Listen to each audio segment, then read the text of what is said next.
Welcome back everyone to the final episode of Not So Ordinary. I'm your host today, Cici. It's hard to believe we've reached the end, but here we are.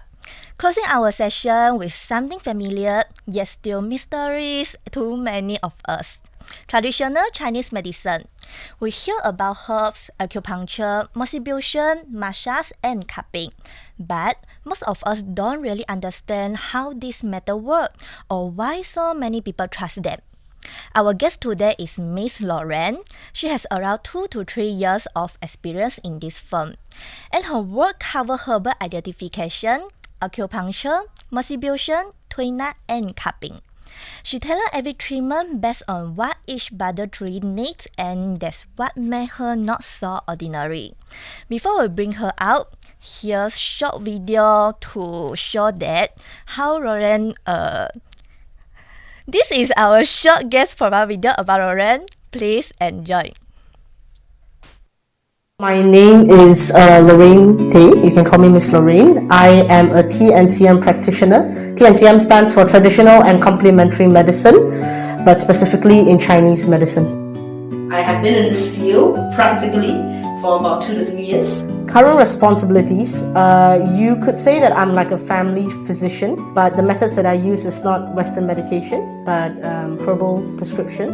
So aside from herbal prescription, there are some therapeutic methods that we use that is, I would say, a key feature of Chinese medicine. For example, like acupuncture, moxibution, massage, what we call it twinner, cupping. So for me, basically I'm just covering all of that depending on my patient's needs. Due to some reason, I actually ended up in Chinese medicine. In the beginning it was really hard because it is just so different in how we understand the human body, how we actually treat the human body, and etc. etc. But looking back at it, after 2 to 3 years, I would say it's actually pretty amazing that I'm in this field, and the fact that I'm still learning every day from my patients, from my experience, from everything. Because Chinese medicine or traditional Chinese medicine, it's not just about treating patients. It is a way of life that we do. After we've seen her story, it's time to meet her in person. Let's welcome Lauren. Okay, so Miss Lauren, maybe you can just say hi to our audience and briefly introduce yourself. Hi everyone. Again, my name is Lorraine Tay, and I'm a TNCM practitioner, a registered TNCM practitioner from Taipei TCM Medical Center, specializes in Chinese medicine. Okay, thank you so much for joining us today. I bet many of our audience are curious, so let's start with something everyone wants to know. So, Lauren, before joining Taipei TCM Medical Center, where did you study TNCM and how was your program structure? Okay, so I graduated from Xiamen University, Malaysia. I got my bachelor's in traditional Chinese medicine, or TCM, in I think 2022, 23, if I'm not mistaken. It's been a few years back. It's a 5-year degree course, about 45% of clinical medicine or Western medicine and 55% of Chinese medicine. In that 5-year period of time, it includes 4 years of theoretical study with 1 final year of practical training in China. Oh, okay. So recall back when you were studying, how did your lecturer actually teach you hand-on skill like acupuncture or cupping? To be honest, it was a bit difficult. Of course, they tried to teach us the fundamentals. For example, which location and how do you locate the acupuncture points in classes. But practically, using that needle and putting it into the point, I think that only comes later on in the practical year, along with all other types of treatment. We actually really go into them only in the final year, because it's difficult for us to actually train with actual patients, but we do train with each other. So to put it very plainly, I will be practicing acupuncture on my friends, and they'll be doing it on me. Or for some people, they would, for example, for myself, or for most of us, we actually tried to perform acupuncture on ourselves first, because right now, of course, it's becoming easier. But back then, as a student, it's actually quite difficult for us to get a volunteer to accept acupuncture from us. Yeah. Okay, so you guys do acupuncture together? Yes. Oh. On each other, on ourselves. And if the lecturer is feeling quite relaxed or quite in the mood, we could actually do it on them as well, just so that they would be able to tell us and give us the feedback whether or not we got the point correct. Oh, okay. As we know, the Western medication is very details oriented. Do you think TNCM is also paying attention to details? I would say yes, but maybe not in the way of how Western medicine is doing it. Western medicine, modern medicine, or clinical medicine really focuses on what you can see, either in a naked eye or in a microscopic point of view. So, for example, they identify by anatomical positions, they identify by, viruses or bacteria. But for traditional Chinese medicine, we like to look at it as a whole. We do have our detail points. For example, when it comes to symptoms, for example, when you have a flu or when you have a cough, symptoms actually changes over time. So we actually focuses on that. That's one of our ways of diagnosing a disease, as compared to, I would say, Western medicine. Yeah. Alright, so guys, to give you a closer look at the place Lawrence works and learns, here's a short footage of Professional Dr. Chu Yu-san, the Dean of Taipei TCM Medical Center.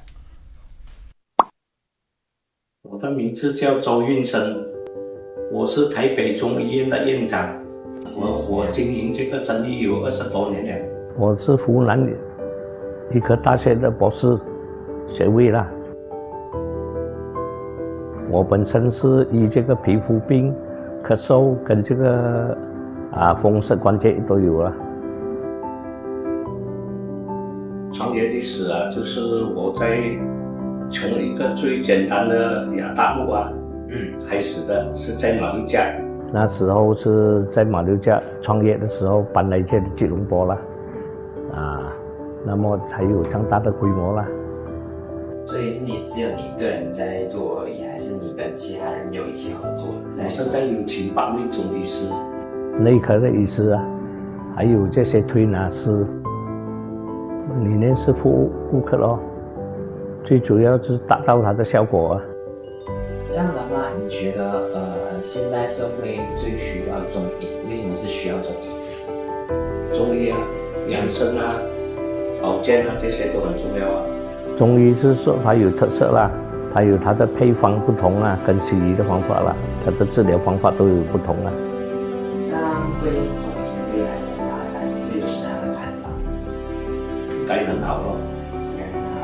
就是觉得它会越来越好，越来越好了，更相信中医。所以我们中医也是很多比较进步的医术的。我们现在目前就有这个推拿科，有这针灸。有妇药内科，跟皮肤科都有，还有这个药浴、泡澡的都有啊。好的，谢谢。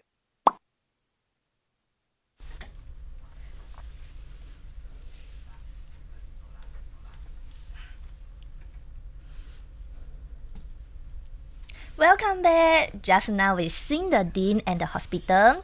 Let's talk more about your career in Taipei TCM Medical Center. So, Lauren, How would you describe the work environment at Taipei TCM Medical Center? Is it more traditional or modern? I would say both. I would say both. Traditional in the sense that we have herbal prescription, we have acupuncture, moxibustion, tuina, and etc. etc. Modern in a sense that we also have some machines that will be able to help us understand the human body better, as well as the type of herbal medication that we have. So I think most of the viewers, when they think about TCM, they will think about herbs. Yeah. For example, what you have here. Yes, but actually these days, the herbal prescription, at least where I am working right now, is in the form of granules or powder, so that it's easier, convenient for patients to take them even when they're traveling. So that's why I would say it's a good combination of both. Alright. So can you describe what kind of patient do you usually see? As you meet patients with different symbol every day, how do you decide which method to use? That is actually a challenging question. Like I've said in the video, you can treat me as a family physician. That means I am looking at all sorts of diseases, from your flu and cough to your tummy aches, right, to even, for example, some cancer patients as well. How do I decide? It really depends on the severity of the patient's condition, as well as what kind of treatments can they handle, and I think most importantly, their budget. A lot of times as a physician, it's great to focus on solving the problem, but I think it is more important to look at the patient as a human and not just a disease. Human means that they have whether or not they can accept acupuncture because it's painful, whether or not they could actually pay for their treatment, because not every medicine is actually getting more and more expensive, and I think this goes around saying. So for me, what I've learned is that it's important to look at patients as humans and to understand that they do have their concerns as well, and to put them into consideration. Alright. So last question. Any lesson from your own journey that you think are important? What advice would you give to someone who want to start a career in TNCM? I think the first thing that they need to know of is, if you come to this field, it is for the people. Forget about earning that much money. I'm just going to be very frank with you. Okay. You will not starve. You will survive, but you will not be very, very rich. So do it for the people. Do it for your love and compassion for the people. Yeah. Alright, so thank you, Lauren. Okay, so guys, we will take a commercial break. Stay tuned. The next topic is coming out right after time. See you.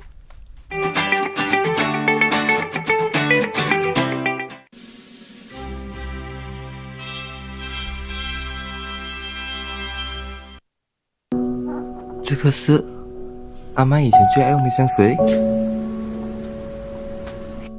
这里不是阿妈的kampung。阿妈，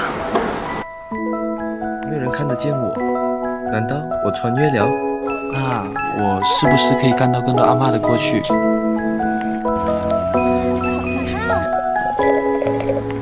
实我有一个梦想，我想要去上大学。妈，不要！从今天起，不要在我面前提上大学。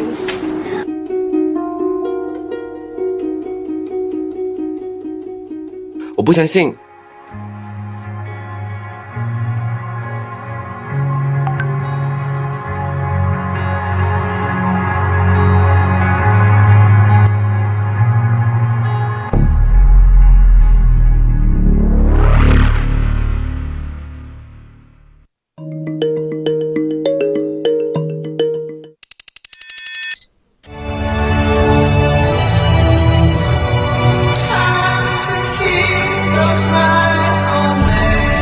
Save the nature, keep the world alive.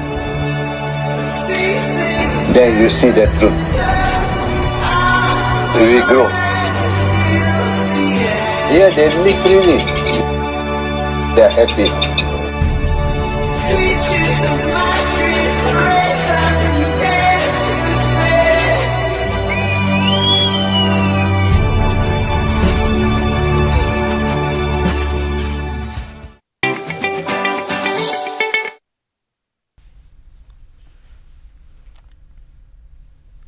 Welcome back to Not So Ordinary. Now we're diving deeper into traditional and complementary medicine. Many people know bits and pieces like herbs, acupuncture, cupping, but what exactly is TNCM? How is this different from Western medicine, and what about meridians?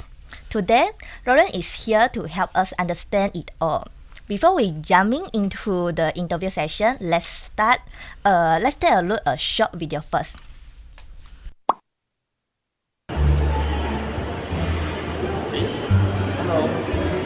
Tak mau makan ah? My aunt still got a little bit. Wow, pulse diagnosis ah. Why ah? You want to learn Chinese medicine is it? We cannot meh? Can. So what is pulse diagnosis? Good question eh. What is TCM also? I haven't start reading leh. But TCM quite interesting eh. You see got herbal, acupuncture, cupping, and also osteopathy. But now I only know about Panadol only lah. My mom tried acupuncture before. She screamed so loud. Looked like wow, very painful. I also tried last night. Later lah, pun.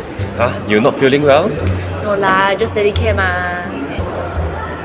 Daily care you need tongkat for daily care or not? That one is what you needed leh. Nah, you need more. Yes, you need more. Your problem. Go and take your tongkat.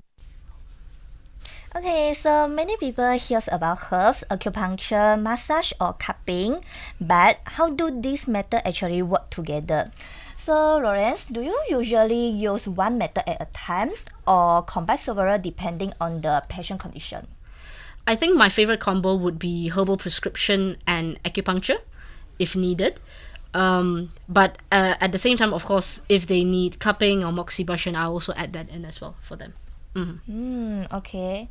And about the meridians, what actually they are and how do they connect to different organ or body function? Oh, this is difficult.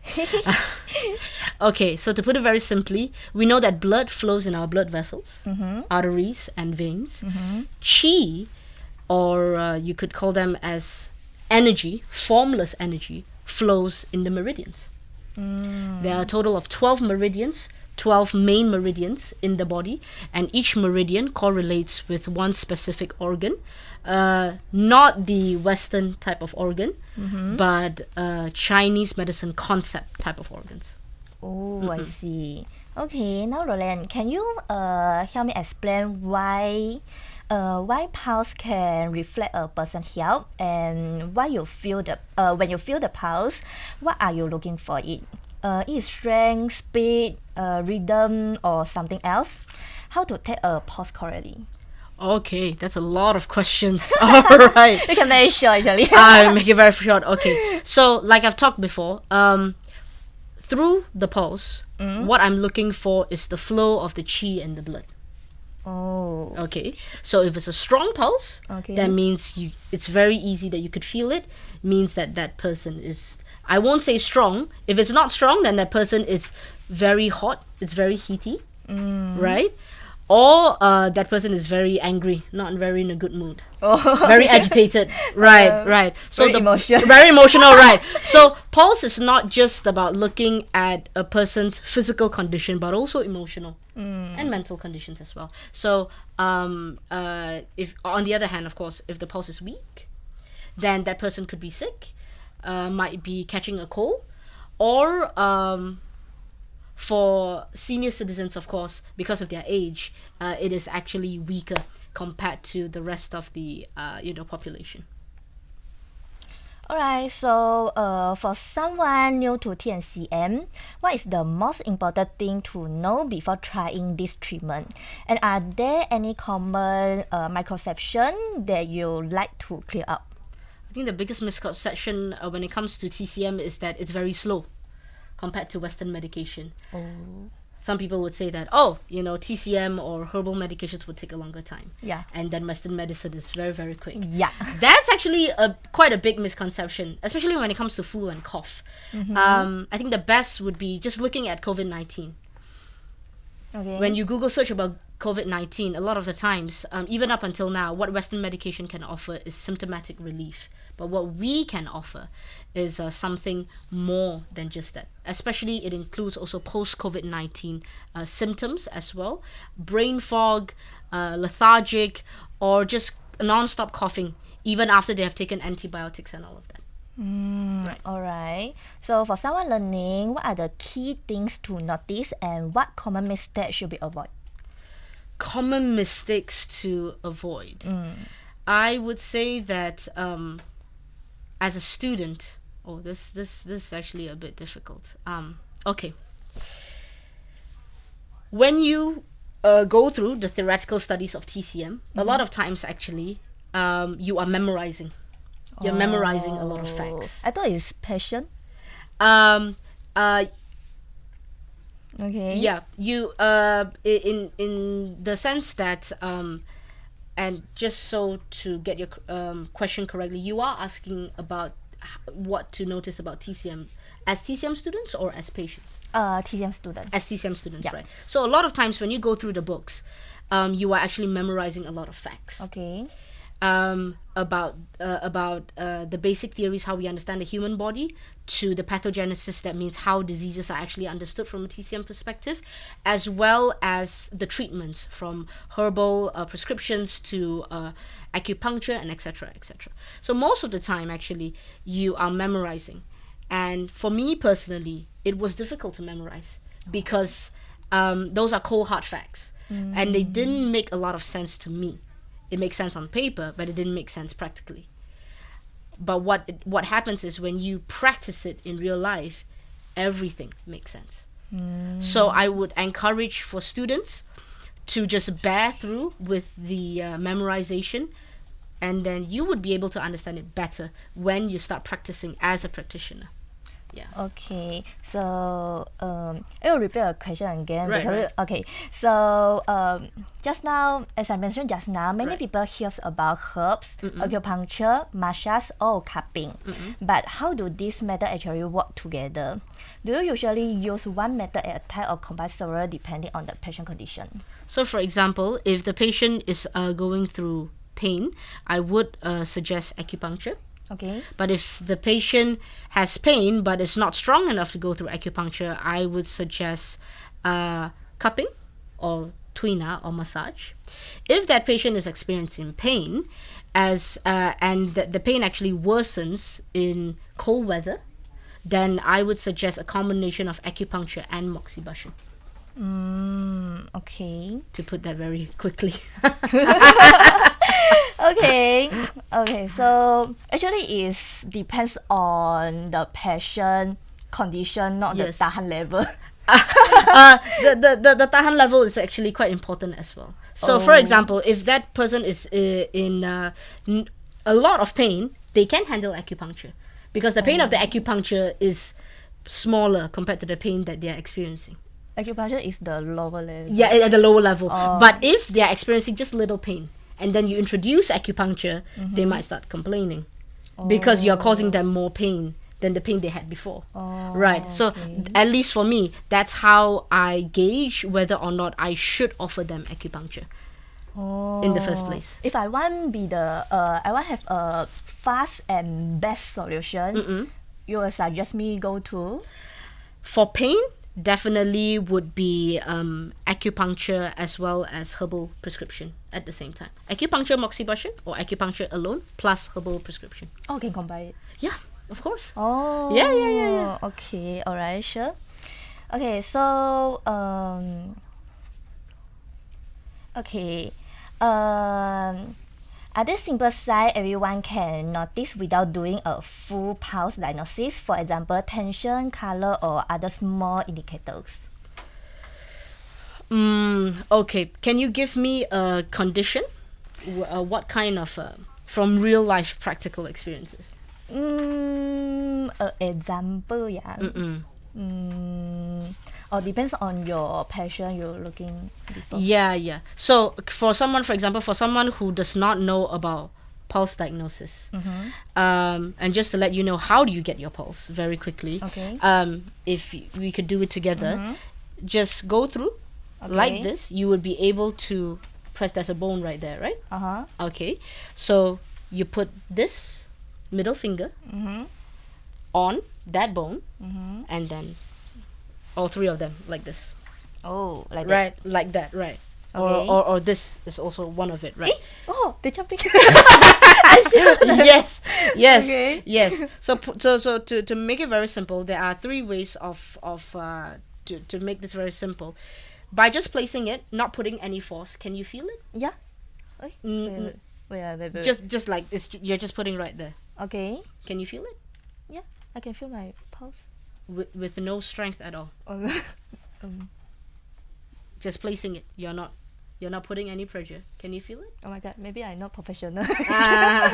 If you can feel it when you haven't even put any force upon it, then you could be getting a flu quite Okay. soon, Okay.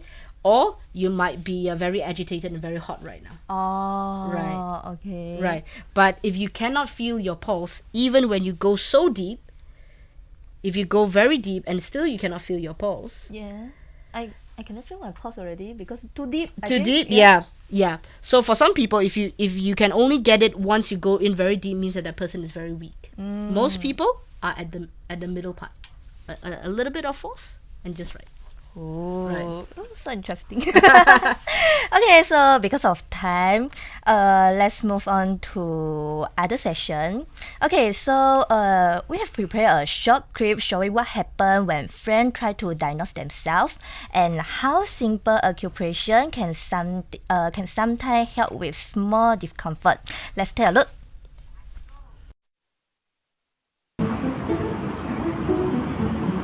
Wait, hello. What are you doing here? I'm testing how my slot here, lor. So what you felt? House lor. Walao, of course you got pulse lah, or else you die lor. I don't know ma, but what I can only feel is something jumping in my hand ma. Eh? Isn't that Thomas? Oh, hi. Why are you guys here? Testing pulse rate lor. What happened to you or hiccups ah? Yeah lah, I drink so much water also cannot stop. I know a way. You can use your thumb and press this place. This place is called Tiantu Acupoint in TCM, and you can give it a try. It settle your problem. Hey, really stop already Ah, see? Nice right? By the way, what is acupoint for? I don't know. I don't know either eh. Do you know about acupoints? Come back. Alright, so there was a fun look at how TSM works in daily life. Now we will keeping the energy going with a game challenge for Lawrence. So this mini segment is called the Point Master Challenge. We will test her memory, her speed, and her knowledge of acupoint. So now please take a look to our game rules and please welcome our model. Here's how this challenge works. We have our sidekick acting as a human model with round sticker on her body. The sticker mark an acupoint spot. Miss Lauren, your task is to guess which acupoint it represents. Then write down the Chinese name of all the acupoint on the whiteboard. You will have a total of 90 seconds for the game. Fast thinking, quick recall, no pressure. We will jump in with hints if needed. So guys, here is our model. Okay, so Lauren, please stand up. Okay.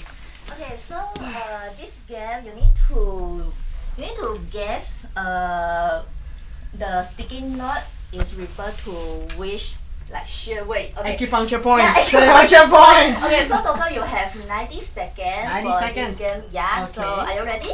All right, let's do Okay, this. so you can write here. Okay. Okay, so 1 minute 30 seconds. Where should I? Now, Okay, wait. Okay. I should be putting it here. yeah, Right. you can refer to. Okay. her skin. Okay. Okay, so 3, 2, 1, start. Okay. Okay. Maybe I also can join, but maybe I need refer this. Forgive me, my handwriting is not that good. Okay, this is number 4. Is there a number 4 that I should? Where should I put that? Alright, I try to help you. Oh my! Can I just write it here? Instead. Okay. Okay. Right. For arms, number 4 means 1, 2, 3. Which number? Because it says 4 3 here. maybe. Where's number 3? Number 3 is Yep, here. number 4. Number 3. Oh. Okay, never mind. You know what? I will make sense of it myself. Okay. This is 4. 6. Okay, even though I take this, I also don't know which I do with. Okay. Alright, this is 5. Okay, 27, 25 seconds left. You guys are not being you guys are not being fair, you know. You can do it, Lawrence. Okay. Okay. 15 seconds left. Oh my god. Oh my god.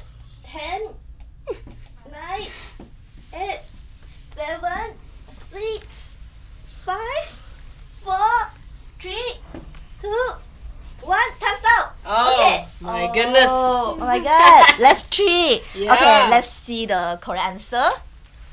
Okay, so upper body. Okay, let's see. UMD. Okay, it's okay. Okay, here. Okay. Is it correct? Yeah, it's correct. Okay, okay, MD is okay. We can skip it. Okay, 内关. Okay. Oh. Correct. Okay. Correct. 虚齿 6 合谷. Okay, leg. Oh, okay, same. Okay. Okay, 三阴交. Okay. Last one. 足三里. Okay, correct. Okay, please sit. Thank you. Please have a seat. Thank you, model.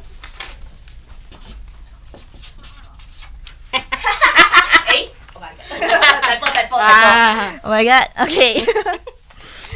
Okay, so it's a fun game. Yeah. Okay, we're heading into a short commercial break now. When we return, we dive deeper into acupuncture, motivation, and osteopathy. Stay with us. We will right back.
Oi, stole my matcha again.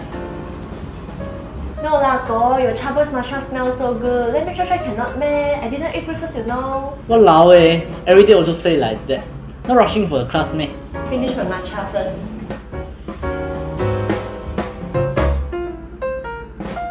Chabos matcha. Sip slow, stay chill.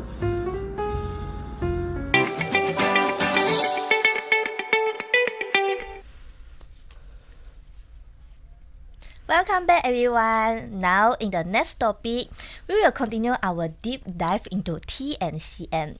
First up, acupuncture and motivation. This treatment has been used for centuries. Lauren is here to show us how that works. So, Miss Lauren, how does acupuncture help balance the body energy or organ?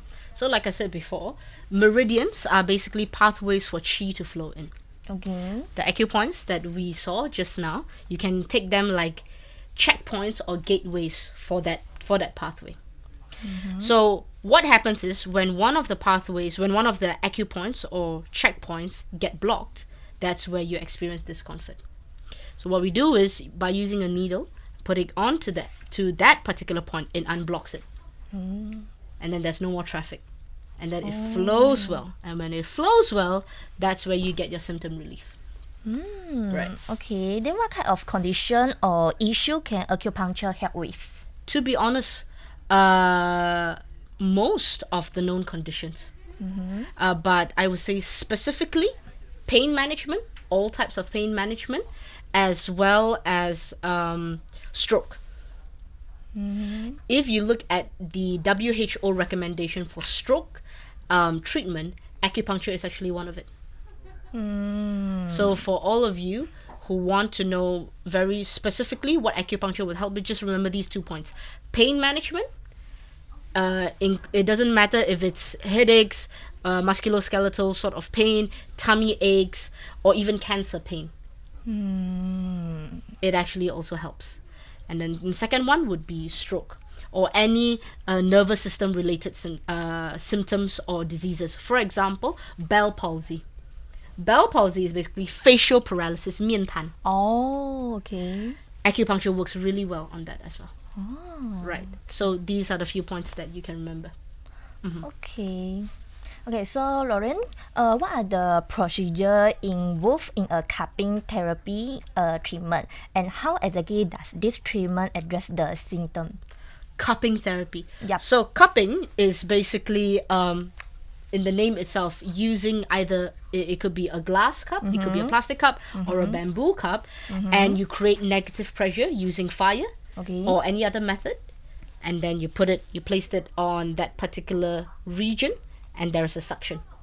So how it actually helps is, to put it very plainly, it sucks out the toxins in the body, but we don't use the word toxins. We use the word pathogenic factors, or 邪气 in the Chinese term. So which one exactly? The main ones would be heat, dampness or 湿气, as well as wind. So for example, if you're going to catch a cold soon, or if you feel that your body is really, really hot, or if you're just in pain in general, cupping would actually be able to help.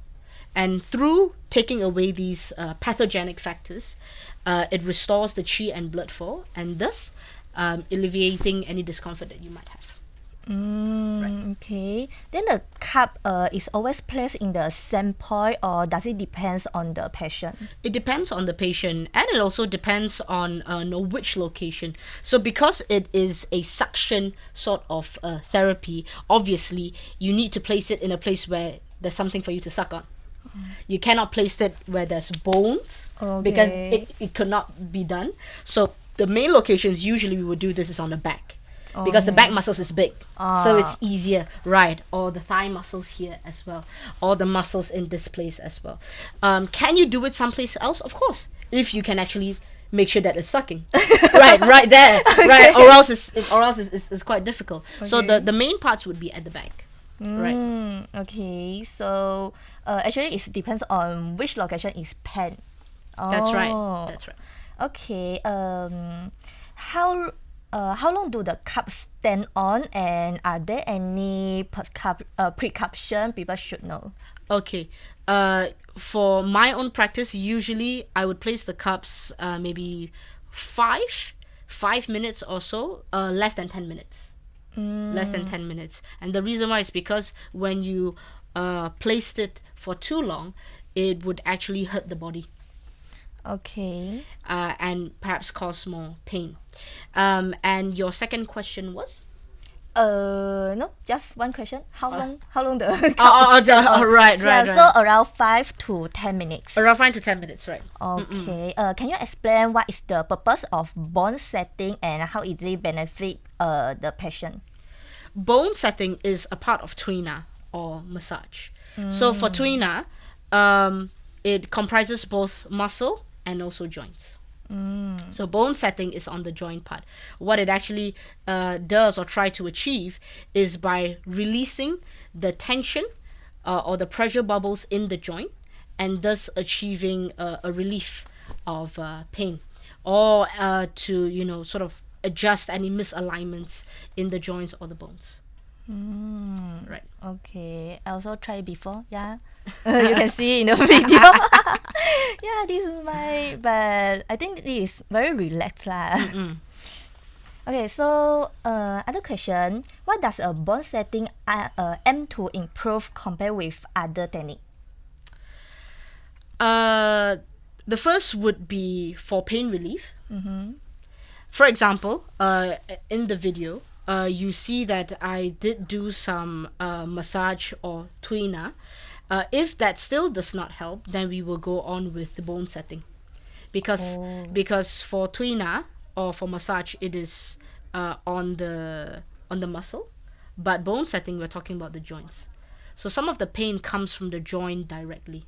Relaxing the muscle is not enough. You have to release the pressure in those joints in order to get that pain relief that you are searching for. Right. Alright, so how do you assess which part of the spin or massage need adjustment? Okay. So usually when we are to do bone setting, it would be just a few locations in the spine. So the neck region, the thoracic region, or the upper back, and then there's the lower back. Right. So these are for the spines. Of course, for small joints like this, we can also do bone setting, but that is another topic altogether. The videos that we are showing right now is on the spine. So we are focusing, for your case, I was trying to actually manipulate what we call as C7T1 junction, or cervical thoracic junction. Right. And then for the second video, what I'm doing right now is to adjust or manipulate the lumbar region spine. So that we can actually achieve a much more thorough pain relief or muscle relaxation. Right. So this is the different within my case, and my case I think is bone setting. Bone setting. Okay, right. This is the difference between bone setting and tuina. Is it correct? Bone setting is under tuina. Oh. So tuina is a big term, and then you have bone setting, and you have like massage, the manipulation as such. Right. Okay. Why do tuina require patient to lie face down? What problem does this usually help with? Okay, so for tuina in particular, or even for bone setting, when the patient is in a lying position, they are relaxed. They are relaxed, and because they are relaxed, it's easier for us to do tuina or even bone setting. And I think that especially for bone setting, a lot of people are quite afraid. They would tense up. Right. So when they tense up, it's difficult for us to actually do the maneuver. So you would see that, for example, for chiropractic. Right, they would the chiropractic actually basically just focuses on spinal adjustment. They would usually ask their patient to lie down so that they can relax, and then they could do the adjustment that they need. Right, but for your case, I didn't tell you to lie down is because for that C7T1 junction, it's actually easier for me to do it when you are seated up instead of lying down. Right. Yeah. How do you decide when to use tuina instead of a bone setting? Okay, so I would usually go for tuina first because it is not that scary, right? And then the second thing is I would do bone setting if tuina alone is not enough. That means massage alone is not enough. Then I would go for bone setting, right? But there is a precaution.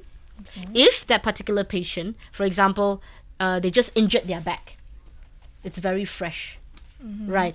I would not recommend bone setting. Why? Because the muscle is already damaged.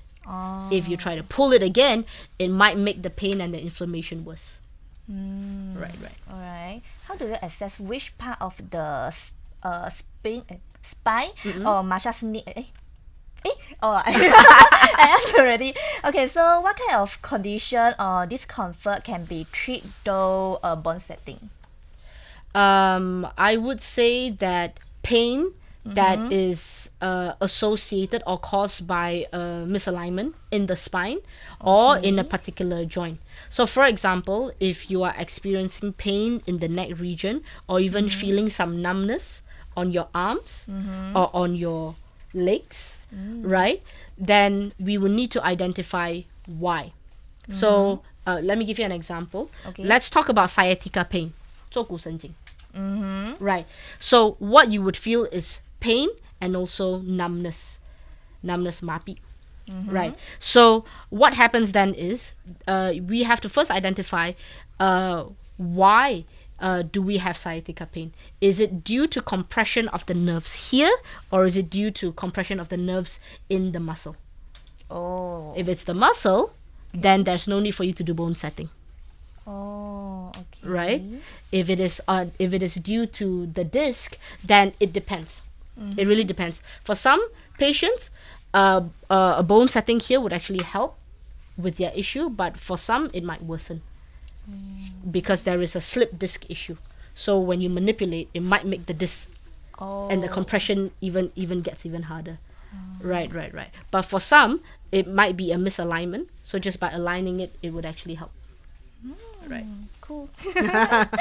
Are there any sensation patient should expect during or after an twina session?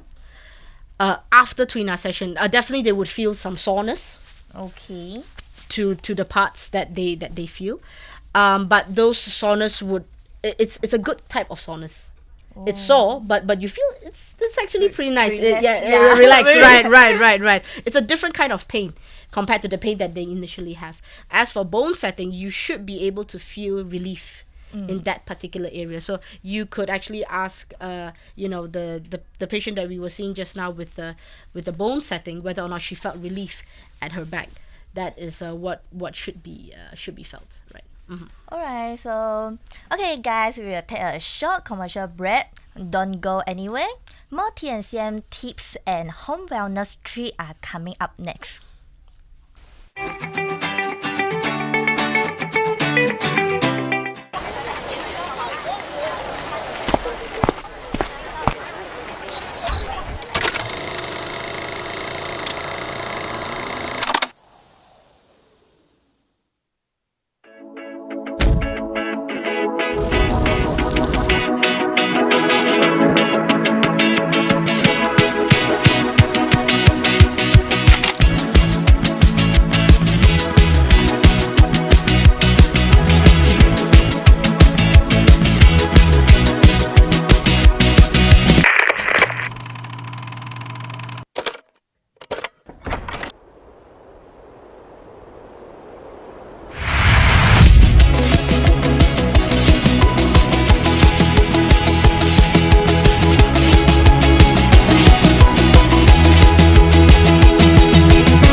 就喺呢度啦，記得食。記得食奇奇子，唔止係分產地，對佢哋嘅朋友嚟講，更加係一件珍貴嘅體驗。入嚟睇下啦，佢哋有各式各樣嘅傳統糖水同埋醬料。佢哋咧有10款經典嘅糖水，每一碗咧都係用心同埋傳統整㗎。佢哋咧嘅招牌花生糊又滑又香，真係食咗都定唔到口。醬料咧就更加唔可以錯過啦，又香又脆，啱晒大家一齊 share。呢度仲有好多醬料啊，其他嘅比如講壽球啊、魚鬧啊，同埋紫菜卷，一個溫暖熱鬧嘅地方，街坊同家庭一齊嚟食嘢。記得食 KD 字，每一口都係回憶。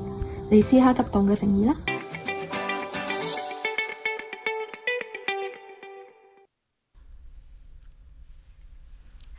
Welcome back everyone. We have something special for you.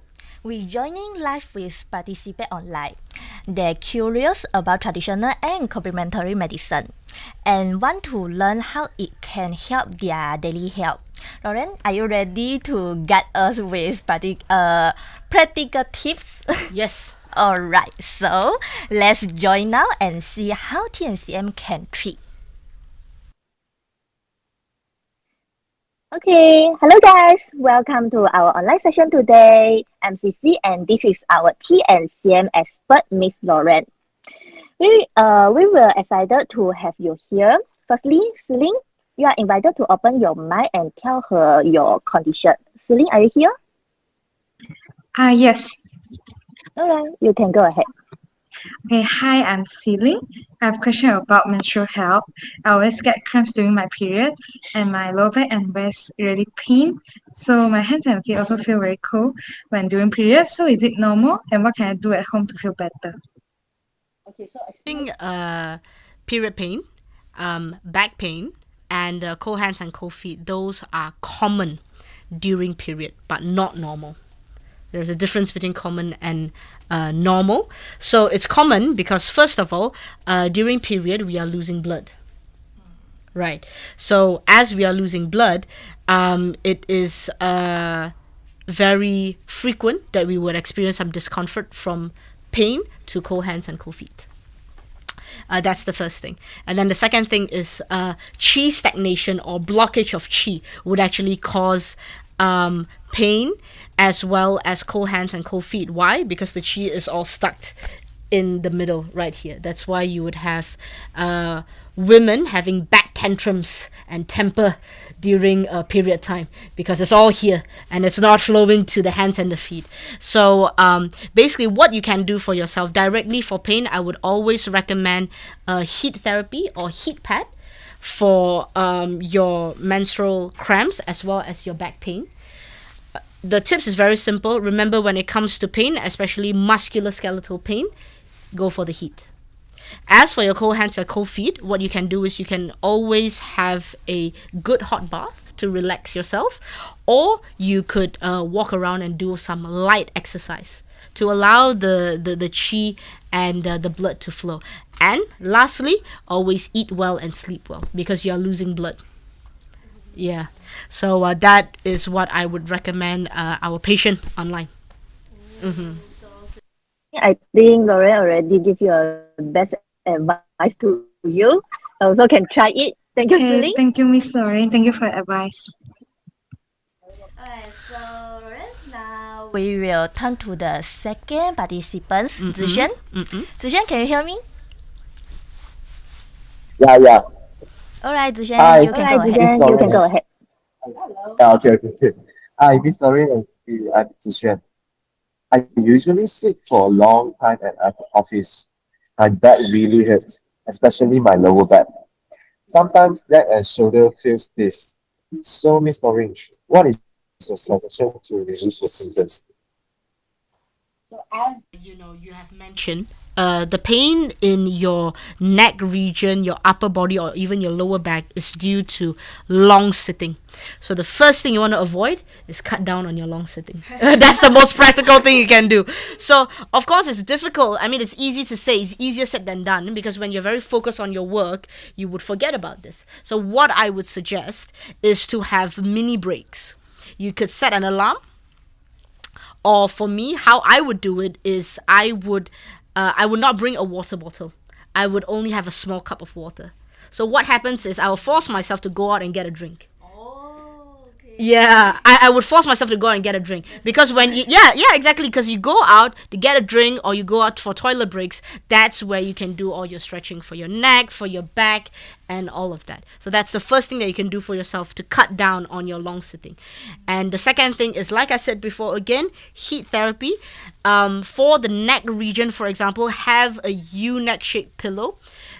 Which is the one that you would see them using for long flights, but get them with heat therapy.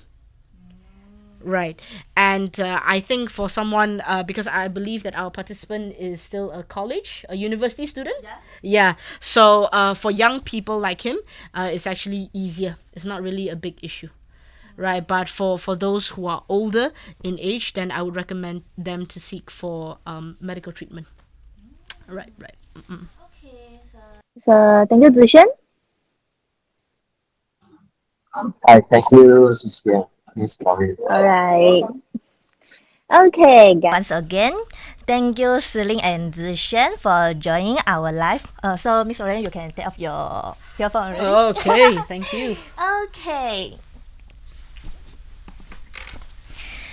Okay, we hope these tips help daily at home or in work. Okay, so guys, remember TNCM offers simple method you can safely try. Also, Taipei TCM Medical Center provide free physical consultation for those interested. Now we move on to simple daily tips. Lauren, can you show us how simple exercise or stretcher can people do daily to maintain balance? Maybe we can stand up. Yes. You just teach me. Yes. That's right. Alright.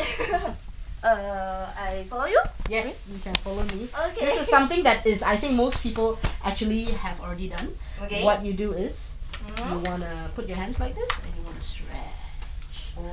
Just Oh up my on top. God. Yeah, just stretch. Just stretch. As high as you can go. And then I want you to do some deep breathing. In and out with your mouth. Again, in, out with your mouth. So as you exhale, you can actually feel that the muscle can stretch even higher, right? And then we want to go to our side. Let's do left side first. Left side, okay. Stretch and then breathe. Again. And then the other side. Repeat.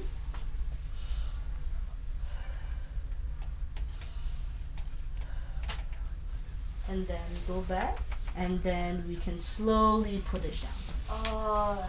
Okay. I feel very relaxed. Yes, that's good. Okay. Okay, All very right. good. Okay. Is it down? Okay. So, all right. What's the next question? Okay, let me take a look. Okay.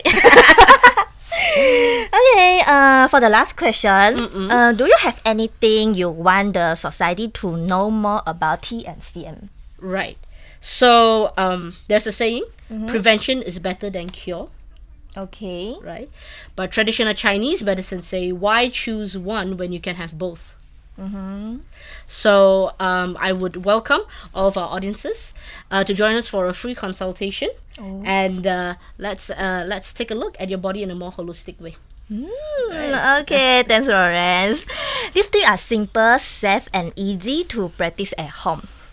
Okay, so guys, we are at the end of our last episode. Let's recap. Today we explore the fascinating world of traditional and complementary medicine.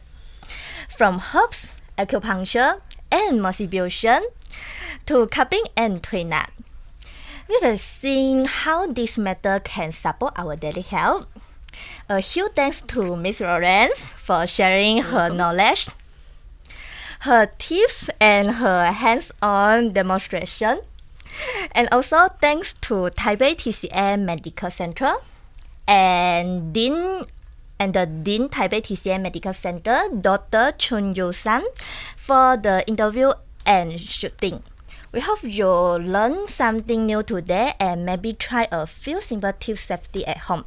Remember guys, staying healthy doesn't have to be complicated. Small daily action can make a big difference. Stay curious, stay mindful, and keep exploring the world of wellness. Thank you for joining us for Not So Ordinary. It's been an amazing session. Thank you, Lauren, for attending our live today. Sure. And this is our last episode. Last episode. All right, Yeah. that's great. Yeah. Okay, so since we have a little bit of time, Okay. Perhaps let me explain on the stretches. Okay. I guess it's a bit too late. You'll have to Google search You on can that say one. goodbye to our audience. Bye bye. Thank you.